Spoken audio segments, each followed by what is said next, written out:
There's a couple of things that we're proposing I'm going to talk about together somewhat. A downtown overlay district and a historic preservation ordinance.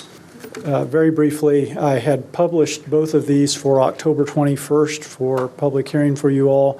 Certainly the historic preservation ordinance, we're going to ask you that night to postpone to a later meeting, possibly the 4th or whenever you see fit. But and the reason we're doing a downtown ordinance as opposed to just doing the historic preservation ordinance and then putting a historic preservation overlay on downtown, partly is timing. The historic overlay process takes a little longer, and I'll talk about that in a minute. And I know that the downtown group, Ms. Abel, and others really want to preserve and protect the integrity of our downtown as its historic character, its just the character in general, and also put some things in that will help promote and maybe encourage development and redevelopment down there. So I'm going to talk about that first. Proposing a new overlay district that would exactly cover the same area as our designated Main Street district. So it wouldn't go beyond what we've got designated for the Main Street district. All the underlying zoning would remain in place as with any other overlay. Again, I mentioned it put some protections on the downtown that we would like. It would also go into things that maybe a historic preservation ordinance wouldn't get into, so I'll talk about those in a minute too. So this map shows these are all the properties that are in the Main Street district, and this is where we would propose the overlay to be. Just to orient you a little bit, this is Carmack Street on the west end, Beltline on the east end, Union Pacific right-of-way on the north, and then the south is defined by all the parcels that front the south side of West Davis Street. So it doesn't go beyond any of those parcels to the south, just those that front the south side of Davis Street. So I know there's some concern from the public that we're trying to eliminate a bunch of uses and make non-conforming uses, and that's not true. We are prohibiting two uses, fuel cells, which we don't think is appropriate in that type of atmosphere, and alternative financial institutes. We really think check cashing and title loans aren't what we want down there.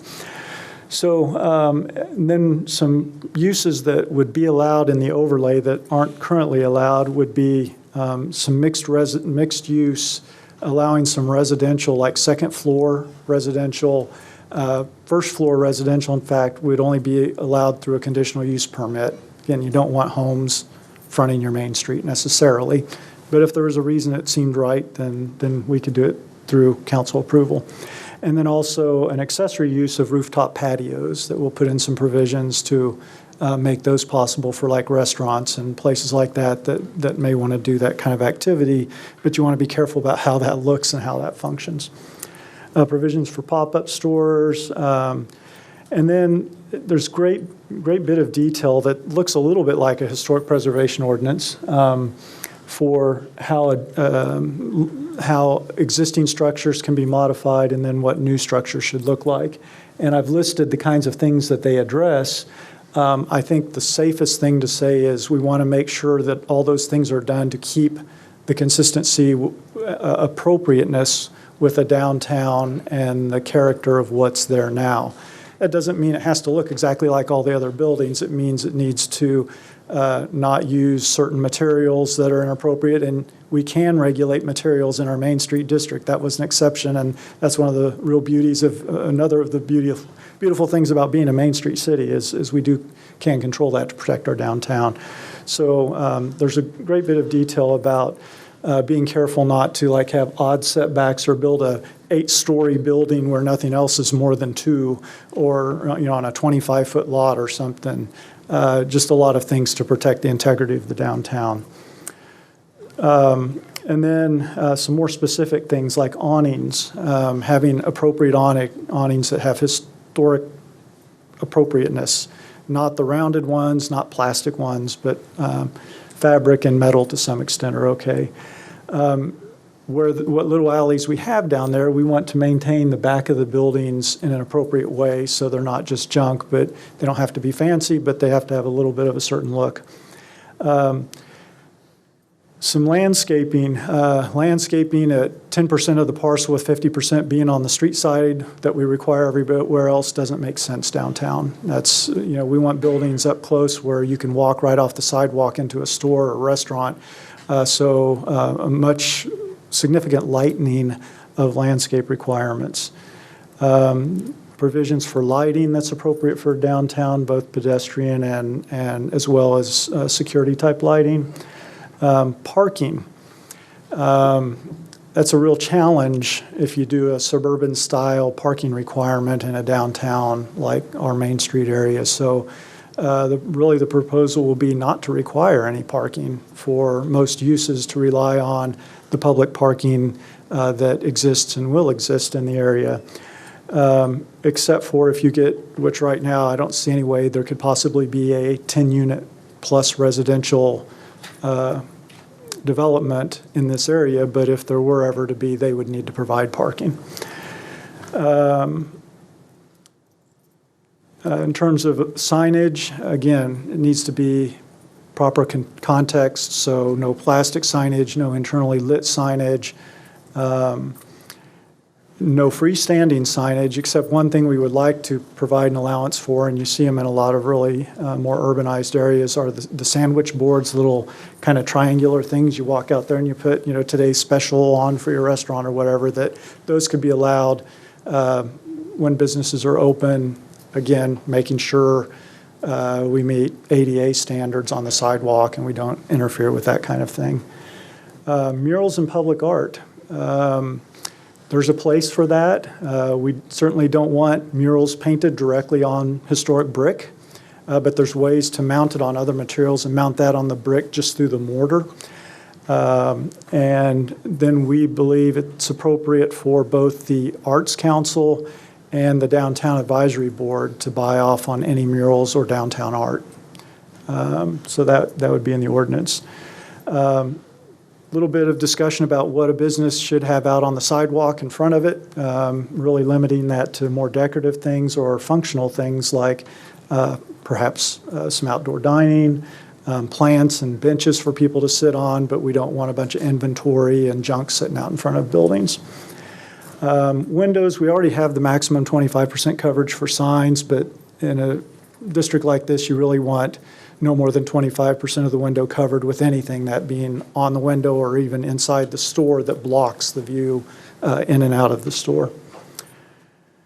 So that's the downtown overlay district. If we have a little more time, I can get into the Historic Preservation Ordinance, or if you want, we can hold that off to another time, or I can answer questions about that for now.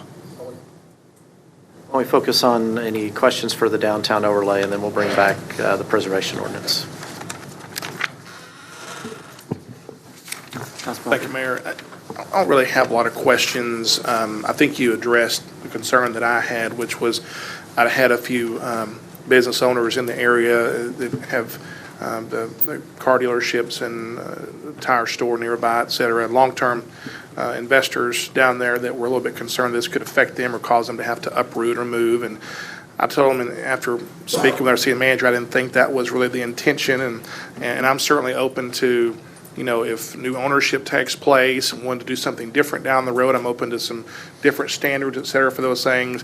I know that some, and I respect those views, some think that having a tire store or even an auto place relatively close to a downtown square is a problem. I don't, but I also think that ultimately, if things keep going the way we hope that we're going, and things keep going the way they're going because some great work's being done by both our staff and the downtown group, as well as those willing to invest on there, I think ultimately those places would be purchased and bought so that the future uses could have those spots. And so I think the market forces will help that, but I did want to make sure that we're not doing something that would hurt long-time good partners and business owners down there that are, for example, H&J Tire, probably the cleanest, nicest looking tire shop I've ever seen anywhere. So we don't want to discourage those folks. And a lot of revenue goes through there. That's just one example. So Yeah. I wanted to just put those thoughts up there. And I believe that you've addressed that concern that I had, but wanted to mention that as well. Yes, Thank you, sir. sir. Mr. Miklas? Really quick. This allows us to, it's an exception to the general prohibition on us being able to regulate building materials when we do this, correct? It is actually through because it's a Main Street district, you already have the authority through a variety of ways to regulate materials in that district that you don't have citywide.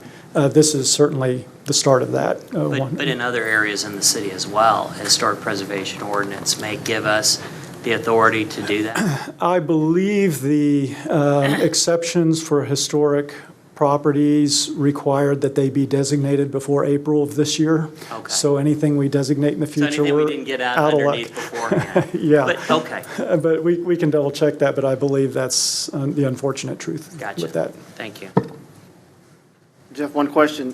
On signage, it says non-internal illumination or plastic. We have several signs down there right now that have internally lit signage. Yes, sir. So is this just for anything new? Yeah, we wouldn't make anybody remove existing signage or anything that exists. It's fine. They'd be able to maintain it. What they wouldn't be able to do is replace it with something like what they have. All right. But they could maintain it in good, we'd want them to maintain it in good condition as long as they have it. Okay. And I've seen some of the architectural designs from the architects that are sending information to these building owners down there, and some of the stuff that they're sending as far as signage is internally lit channel letters and stuff like that. Okay, we'll so- double check that. Mrs. Abel's not sure about that. We'll look at that. We want to be consistent for sure. Okay. Thank you, sir. Yes, sir.